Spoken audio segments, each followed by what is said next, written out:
It's K-Drama Fanatics here and welcome back to my channel. The episode starts with the king wondering about the burnt peach tree that his brother once planted. He gets disturbed and thinks that it is a sign from heaven. He visits the Queen Dowager to discuss it, but she tries to sweet talk, knowing that her son might take a foolish decision out of empathy.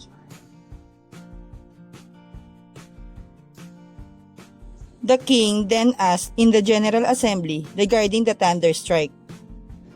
Myung-ha comes forward and says that heaven is angry at him for not taking care of the tree and requests the king punish him.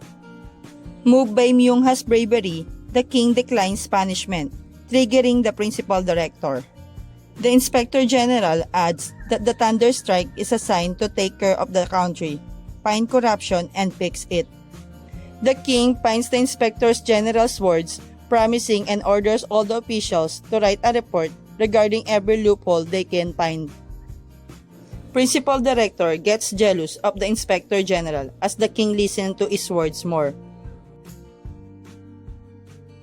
Later, when the news regarding the queen's sickness goes around, the Queen Dowager asks the Principal Director to find a new queen for the king. He then meets with his right hand, the military minister, and asks him to prepare his daughter for an alliance. The minister believes that finally he's getting the chance to get into the royal family. The principal states that the alliance is not with the king, but with the Grand Prince Myung-song. He gives time to the minister to think about the offer. Meanwhile, the king visits the queen and learns she will pass away anytime. The queen speaks to the great lord, who is her father, and requests him to file a petition to the king to adopt the Grand Prince as the heir and make him the Crown Prince. Mong-woo and Myung-ha visit the Minister of Military and make him agree to give up his daughter to Grand Prince Myung-song and support the petition to make him the Crown Prince.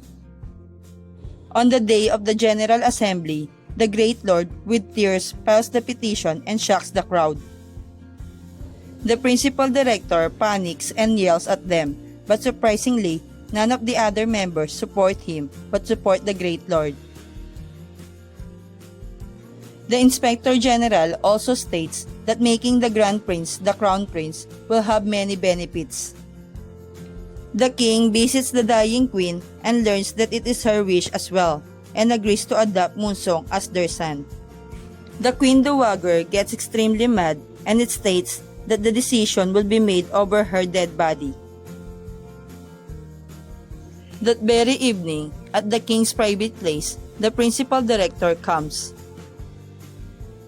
Mong-woo hides and hears their conversation. The king says that his intentions are evil and he will make the Grand Prince the Crown Prince, only to expel and eliminate him. The principal director feels happy and leaves while Mong-woo suffers in silence after knowing her lover's evil thoughts.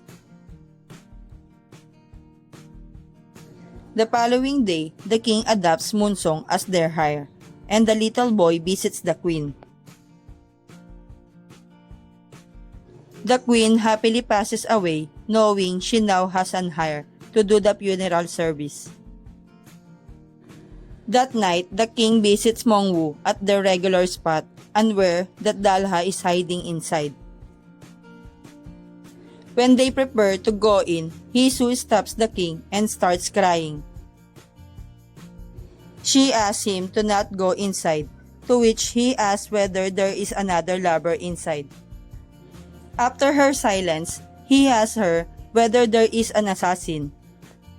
The episode ends with her guilty expressions. Thank you for watching. Don't forget to subscribe, like, and share.